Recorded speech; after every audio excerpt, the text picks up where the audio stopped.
ایک دن حضرت محمد صلی اللہ علیہ وآلہ وسلم نے فجر کے وقت فرمایا، ایک عمل قبر کی سختی کو روکتا ہے، جہنم سے نجات ہوتی ہے، ماں باپ کی بخشش ہوتی ہے، اولاد کی مشکلیں آسان ہوتی ہیں، پل صراط سے آسانی سے گزرتا ہے، حتیٰ کہ میرا امتی جنت میں داخل ہو جاتا ہے۔ وہ عمل یہ ہے۔ امیر المومنین حضرت سیدنا علی کرم اللہ تعالی وجہ الکریم بیان کرتے ہیں کہ حضور نبی کریم صلی اللہ علیہ وآلہ وسلم ایک دن نماز فجر پڑھا کر ہماری طرف متوجہ ہوئے اور ارشاد فرمایا، تمہیں ایسا عمل نہ بتاؤں جو اللہ کو بہت زیادہ محبوب ہے؟ جب انسان مرتا ہے تو قبر اسے دبوچنے لگتی ہے تو وہ عمل اس کے آگے جاتا ہے۔ جب فرشتے ان سے سوال و جواب کرتے ہیں تو ان سوالوں میں آسانی کر دیتا ہے۔ جب پل صراط پہ گزرنا ہوتا ہے تو وہ ڈر جاتا ہے، مگر وہ عمل آ کر اس کو آسانی سے پل صراط پاس کراتا ہے۔ پھر جہنم سے لرز جاتا ہے، پھر وہ عمل آ کر جہنم سے گزار دیتا ہے۔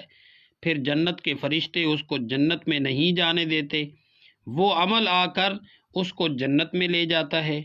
امیر المومنین حضرت سیدنا علی کرم اللہ تعالی وجہ الکریم بیان کرتے ہیں کہ حضور نبی کریم صلی اللہ علیہ وآلہ وسلم ایک دن نماز فجر پڑھا کر ہماری طرف متوجہ ہوئے اور ارشاد فرمایا، رات میرے پاس دو فرشتے حاضر ہوئے اور مجھے آسمان دنیا کی طرف لے گئے۔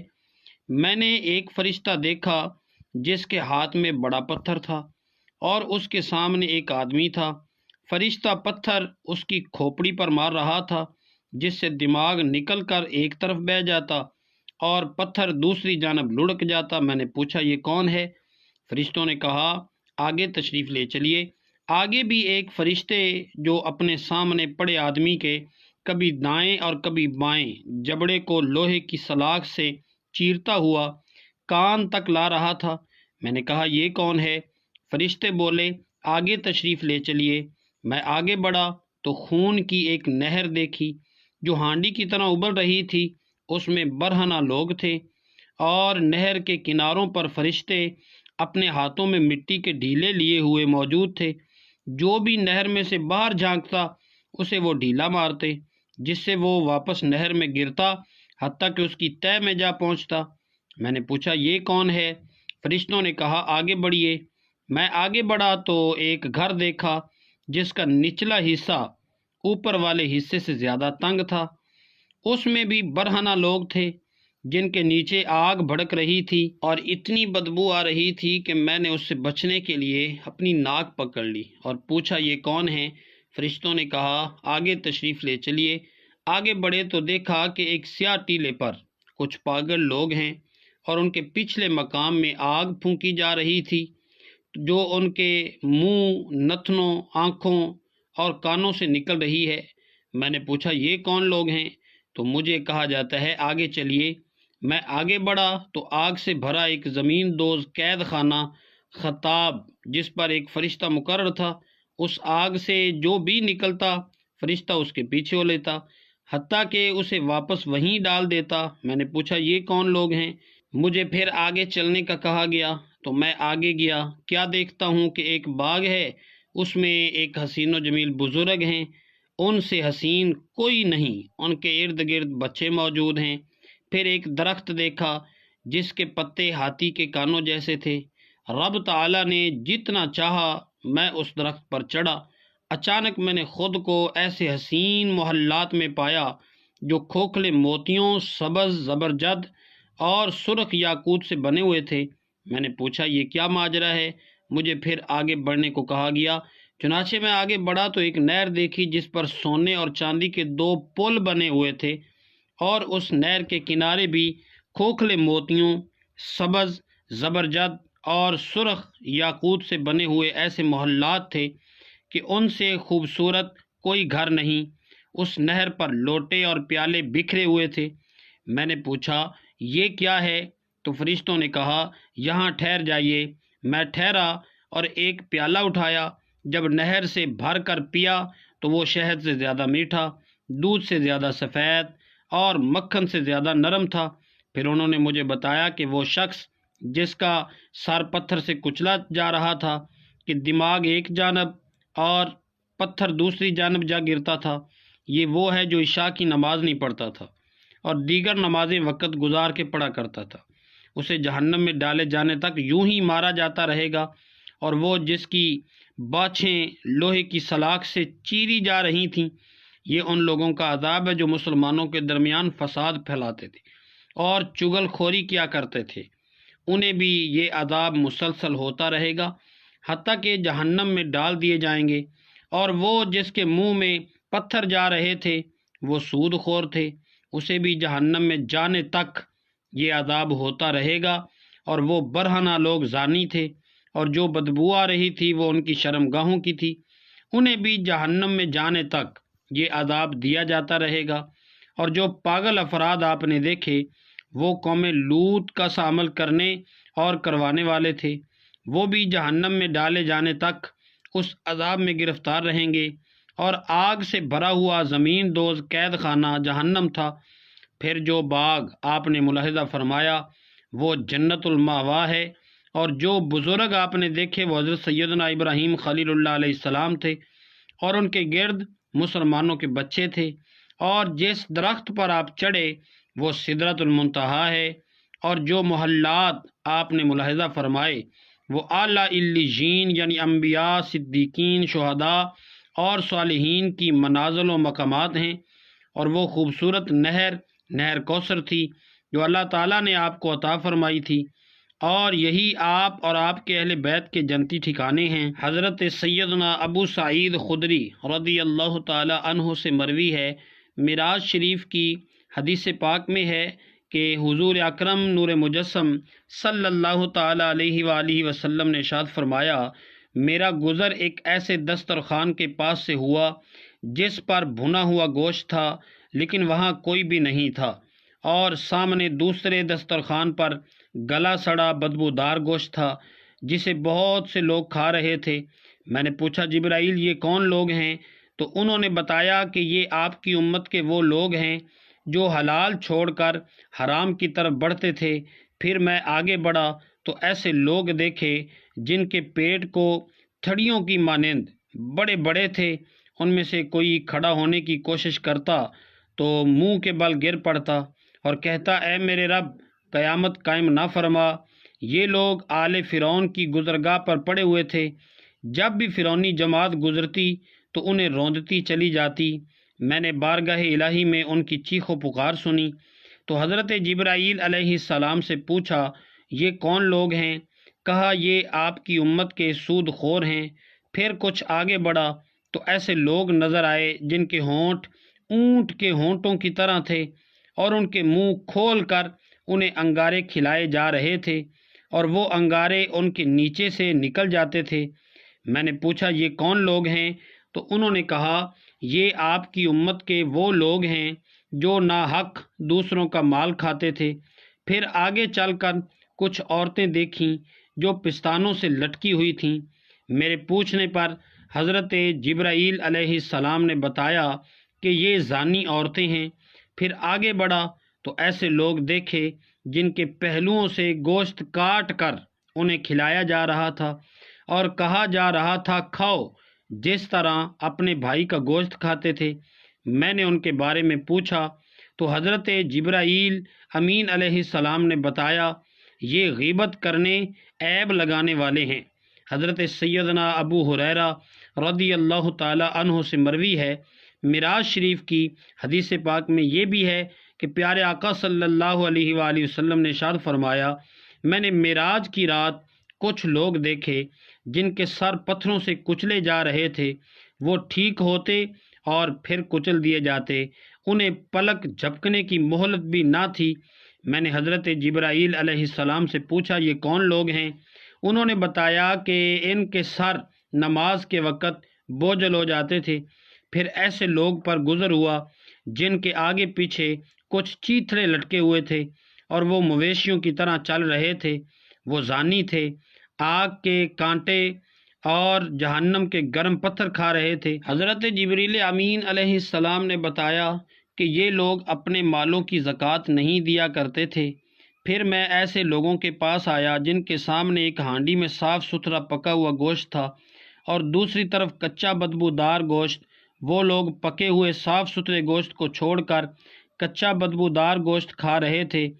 میرے پوچھنے پر حضرت جبریل امین علیہ السلام نے کہا، ان میں جو مرد ہیں وہ اپنی بیویوں کو چھوڑ کر بدکار عورتوں کے پاس رات بسر کرتے تھے، اور جو عورتیں ہیں وہ اپنے حلال پاکیزہ شوہروں کو چھوڑ کر غیر مردوں کے پاس رات گزارتی تھیں۔ پھر ایک شخص کو دیکھا جو لکڑیوں کا گٹھا اٹھا رہا تھا، لیکن وہ اس سے اٹھ نہیں رہا تھا بلکہ اور بڑھتا جا رہا تھا۔ پوچھنے پر بتایا گیا یہ وہ شخص ہے جس کے پاس لوگوں کی امانتیں تھیں، یہ لوٹا نہیں سکا، اب ان کا بوجھ اٹھائے ہوئے ہے۔ پھر ایسے لوگوں پر گزر ہوا جن کی زبانیں اور ہونٹ آگ کی کینچیوں سے کاٹے جا رہے تھے، جیسے ہی کاٹے جاتے دوبارہ ٹھیک ہو جاتے، اور انہیں تھوڑی سی بھی مہلت نہ تھی۔ پوچھا جبریل امین علیہ السلام، یہ کون لوگ ہیں؟ تو بتایا گیا یہ فتنہ پرور خطیب ہیں۔ حضرت سیدنا ابو امامہ رضی اللہ تعالی عنہ سے مروی ہے کہ ایک دن بعد نماز فجر سرکار مدینہ صلی اللہ علیہ وآلہ وسلم نے ارشاد فرمایا، میں نے ایک خواب دیکھا ہے اور وہ حق ہے، لہذا اسے اچھی طرح سمجھ لو۔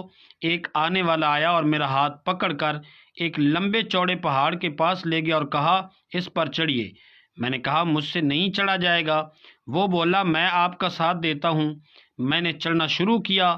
میں جب بھی قدم اٹھاتا ایک درجہ طے ہو جاتا، حتیٰ کہ ہم پہاڑ کے اوپر پہنچ گئے۔ پھر ہم آگے چلے تو کچھ مرد اور عورتیں نظر آئیں جن کی بانچھیں چیری ہوئی تھیں۔ میرے پوچھنے پر اس نے بتایا یہ وہ لوگ ہیں جو ایسی بات کہتے تھے جس پر خود عمل نہیں کرتے تھے۔ ہم اور آگے چلے تو ایسے مرد اور عورتوں کو دیکھا جن کی آنکھوں اور کانوں میں کیل ٹھکی ہوئی تھی۔ میرے اختصار پر بتایا گیا کہ ان کی آنکھیں وہ کچھ دیکھتی تھیں جو نہیں دیکھنا چاہیے، اور کان وہ سنتے تھے جو نہیں سننا چاہیے۔ پھر کچھ آگے گئے تو ایسی عورتیں دیکھیں جنہیں ایڑیوں کے پٹھوں سے باندھ کر الٹا لٹکایا گیا تھا، اور سانپ ان کے پستانوں کو ڈس رہے تھے۔ بتایا گیا یہ اپنے بچوں کو دودھ نہیں پلاتی تھیں۔ کچھ اور آگے چلے تو مردوں اور عورتوں کو الٹا لٹکے دیکھا جو تھوڑا مگر گرم پانی چاٹ رہے تھے۔ میرے پوچھنے پر ساتھ والے نے بتایا کہ یہ روزہ رکھ کر وقت سے قبل افطار کر لیتے تھے۔ پھر آگے بڑھے تو ایسی عورتیں اور مرد نظر آئے جو عورتیں بدصورت، گندا لباس اور بدبودار تھے، ایسا لگتا تھا گویا حیض والیوں کی بدبو ہیں۔ میرے پوچھنے پر بتایا گیا یہ زانی مرد اور زانی عورتیں ہیں۔ پھر کچھ بہت زیادہ پھولے ہوئے اور انتہائی بدبودار مردوں کے پاس سے گزر ہوا۔ پوچھا یہ کون لوگ ہیں؟ بتایا یہ کافر مرد ہیں۔ مزید آگے بڑھے تو کچھ لوگوں کو ایک درخت کے سائے میں دیکھا۔ میں نے پوچھا یہ کون لوگ ہیں؟ بتایا گیا کہ یہ مسلمان مردے ہیں۔ پھر آگے بڑھے تو چھوٹے بچے اور بچیاں دو نہروں کے مابین کھیلتے دکھائی دیے۔ میں نے کہا یہ کون ہیں؟ فرشتوں نے بتایا کہ یہ مومنین کی اولاد ہیں۔ پھر ہم آگے گئے تو ہم نے حسین و جمیل چہروں، عمدہ پوشاکوں اور بہترین خوشبوؤں والے لوگ دیکھے، گویا ان کے چہرے کورے کاغذ ہیں۔ میرے پوچھنے پر بتایا گیا یہ صدیقین اور صالحین ہیں۔ اور حضرت سیدنا عبدالحمید فرماتے ہیں میں حضرت سیدنا عبداللہ بن عباس رضی اللہ تعالی عنہ کی خدمت میں حاضر تھا کہ ان کے پاس کچھ لوگ آئے اور کہنے لگے ہم حج کے لیے نکلے تھے کہ ہمارا ایک رفیق مقام ذات الصفا پر فوت ہو گیا، تو ہم نے اس کے کفن دفن کا بندوبست کر دیا، اور جب قبر کھود کر فارغ ہوئے تو وہ سانپوں سے بھر گئی۔ ہم نے وہ قبر چھوڑ کر دوسری جگہ قبر کھودی تو وہ بھی اسی طرح نکلی۔ اب ہم آپ کے پاس حاضر ہوئے ہیں کہ اب کیا کریں؟ آپ رضی اللہ تعالیٰ عنہ نے فرمایا یہ اس کینے کی وجہ سے ہے جو اس کے سینے میں تھا، جب کہ بے حکی کے الفاظ ہیں، اس کے اعمال کی سزا ہے، جاؤ اسے کسی ایک قبر میں دفن کر دو۔ قسم اس ذات کی جس کے قبضہ قدرت میں میری جان ہے، اگر تم ساری زمین بھی کھود ڈالو گے پھر بھی یہی معاملہ دیکھو گے۔ وہ لوگ کہتے ہیں ہم نے اس شخص کو ایک قبر میں دفن کر دیا، اور جب ہم واپس آئے تو اس کی بیوی سے پوچھا تمہارا شوہر کیا کرتا تھا؟ اس نے کہا وہ گیہوں یعنی گندم بیچتا تھا، اور اس سے کچھ گھر والوں کے لیے نکال کر اس کی جگہ بھوسے کی ملاوٹ کر دیتا۔ حضرت سیدنا عبدالرحمن بن سامورہ رضی اللہ تعالیٰ عنہ روایت کرتے ہیں کہ ایک دن حضور نبی کریم صلی اللہ علیہ وآلہ وسلم ہمارے پاس تشریف لائے اور ارشاد فرمایا، آج رات میں نے ایک عجیب خواب دیکھا کہ میرے ایک امتی کی روح قبض کرنے کے لیے حضرت ملک الموت علیہ السلام تشریف لائے، لیکن اس کا اپنے والدین سے حسن سلوک کرنا سامنے آ گیا اور اس نے موت کے فرشتے کو واپس کر دیا۔ ایک امتی پر عذاب قبر چھا گیا، لیکن اس کے وضو نے اسے آ کے بچا لیا۔ ایک امتی کو شیطانوں نے گھیر لیا، لیکن ذکر اللہ نے آ کے اسے خلاصی دلا دی۔ ایک امتی کو عذاب کے فرشتوں نے گھیر لیا، مگر اس کی نماز نے اس کی جان بخشی کروا دی۔ ایک امتی کو دیکھا کہ پیاس کی شدت سے زبان نکالے ایک حوض پر پانی پینے جاتا ہے، مگر لوٹا دیا جاتا ہے۔ اتنے میں اس کے روزے آ گئے اور اسے پانی پلا کر واپس کر دیا۔ دیکھا کہ حضرات انبیاء کرام علیہم السلام حلقہ بنائے بیٹھے ہیں اور میرا ایک امتی ان کے پاس جانا چاہتا ہے، مگر دور کر دیا جاتا ہے۔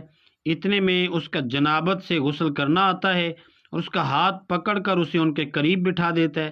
ایک امتی کو دیکھا کہ اس کے دائیں بائیں، اوپر نیچے اور آگے پیچھے اندھیرا ہی اندھیرا ہے اور وہ حیران و پریشان کھڑا ہے۔ اتنے میں اس کا حج و عمرہ آتے ہیں اور اسے اندھیرے سے نکال کر اجالے میں لے جاتے ہیں۔ ایک امت کو دیکھا، وہ مسلمانوں سے گفتگو کرنا چاہتا ہے، لیکن کوئی اس سے بات نہیں کرتا۔ اتنے میں اس کا صلہ رحمی کرنا آ کر مومنین سے کہتا ہے، ایمان والو اس سے کلام کرو، تو لوگ اس سے گفتگو کرنے لگتے ہیں۔ ایک امتی کے جسم اور چہرے کی طرف آگ بڑھ رہی تھی اور وہ اپنے ہاتھ سے خود کو بچا رہا تھا۔ اتنے میں اس کا صدقہ آ کر اس کے چہرے کے سامنے رکاوٹ اور سر کا سایہ بن گیا۔ میرا ایک امتی کو عذاب کے فرشتوں نے چاروں طرف سے گھیر لیا، لیکن اس کی نیکی کی دعوت دینا اور برائی سے منع کرنا آیا اور ان سے چھڑا کر رحمت کے فرشتوں کے حوالے کر دیا۔ ایک شخص کو دیکھا جو گھٹنوں کے بل بیٹھا ہے اور اس کے اور اللہ عز و جل کے درمیان حجاب ہے۔ اتنے میں اس کا حسن اخلاق آتا ہے اور اس کا ہاتھ پکڑ کر دربار الہی میں پہنچا دیا۔ ایک امتی کو اس کا اعمال نامہ بائیں ہاتھ میں دیا جا رہا ہے تو اس کا خوف خدا آیا اور اعمال نامہ پکڑ کر اس کے سیدھے ہاتھ میں دے دیا۔ ایک امتی کا نیکیوں کا ہلکا ہو جانا آیا، مگر اس کی چھوٹی اولاد نے آ کر اسے بھاری کر دیا۔ ایک شخص جہنم کے کنارے پر کھڑا تھا، لیکن اس کا خوف خدا سے کانپنا آیا اور اسے بچا لیا۔ ایک امتی کو جہنم میں پھینکا جا رہا ہے، مگر اس کے خوف خدا سے بہائے گئے آنسو آئے اور اسے جہنم سے بچا لیا۔ ایک امتی پل صراط پر کھڑا سوکھے پتے کی طرح لرز رہا تھا، لیکن اس کا اللہ تعالیٰ سے حسن ظن رکھنا آیا تو وہ پرسکون ہو کر پل صراط پار کر گیا۔ ایک امتی کو دیکھا پل صراط پر کبھی سر کے بل گھسیٹتا ہے، کبھی گھٹنوں کے بل چلتا ہے، تو اس کا مجھ پر درود پڑھنا آیا اور اس کا ہاتھ پکڑ کر سیدھا کھڑا کر دیا تو وہ پل صراط پار کر گیا۔ ایک امتی کو دیکھا کہ جنت کے دروازوں پر آتا ہے، مگر اس کے لیے بند کر دیے جاتے ہیں۔ اتنے میں اس کی لا الہ الا اللہ محمد رسول اللہ کی گواہی دینا آتا ہے اور اس کے لیے دروازے کھلوا کر اسے داخل جنت کر دیا۔ محترم ناظرین، وقت کی نزاکت کو مد نظر رکھتے ہوئے چلتے ہیں وظیفے کی جانب۔ حضور پاک صلی اللہ علیہ وآلہ وسلم نے فرمایا کہ جو شخص فجر کے بعد یہ عمل کرتا ہے، اللہ تعالیٰ اس کو جنت میں داخل کر دیتا ہے، اس کے تمام گناہ معاف ہو جاتے ہیں، اس کی اولاد پر سے تمام مصیبتیں ختم ہو جاتی ہیں، ان کے ماں باپ کی بخشش ہو جاتی ہے، اور جو شخص بھی یہ عمل کرتا ہے وہ پل صراط پر آسانی سے گزارا جاتا ہے اور جہنم کی آگ اس شخص پر حرام کر دی جاتی ہے۔ آپ نے سب سے پہلے فجر کی نماز ادا کرنی ہے۔ فجر کی نماز ادا کرنے کے بعد آپ نے حضور پاک صلی اللہ علیہ وآلہ وسلم کی ذات اقدس پر درود پاک کا نذرانہ پیش کرنا ہے۔ درود پاک آپ کوئی سا بھی پڑھ سکتے ہیں۔ ایک بار ثواب کی نیت سے میرے ساتھ بھی درود پاک پڑھ لیں۔ اللہم صلی علی محمد وعلی آل محمد کما صلیت علی ابراہیم وعلی آل ابراہیم انک حمید مجید۔ اللہم بارک علی محمد وعلی آل محمد کما بارکت علی ابراہیم وعلی آل ابراہیم انکا حمید مجید۔ ناظرین، درود پاک پڑھنے کے بعد آپ نے ایک تسبیح لا الہ الا اللہ محمد رسول اللہ کی پڑھنی ہے۔ یہ تسبیح مکمل پڑھنے کے بعد آپ نے ایک تسبیح استغفر اللہ استغفر اللہ استغفر اللہ کی پڑھنی ہے۔ استغفر اللہ پڑھنے کے بعد آپ نے 33 مرتبہ سورہ فاتحہ کی تلاوت کرنی ہے۔ سورہ فاتحہ پڑھنے کے بعد آپ نے آخر میں پھر دوبارہ درود پاک پڑھنا ہے جو آپ نے شروع میں پڑھا تھا۔ تو ناظرین، اللہ رب العزت سے دست ادب دعا ہے میرے تمام مسلمان بھائیوں کے بچوں کو اللہ پاک اپنے حفظ و امان میں رکھے، آمین یا رب العالمین۔ جزاکم اللہ خیرا کثیرا۔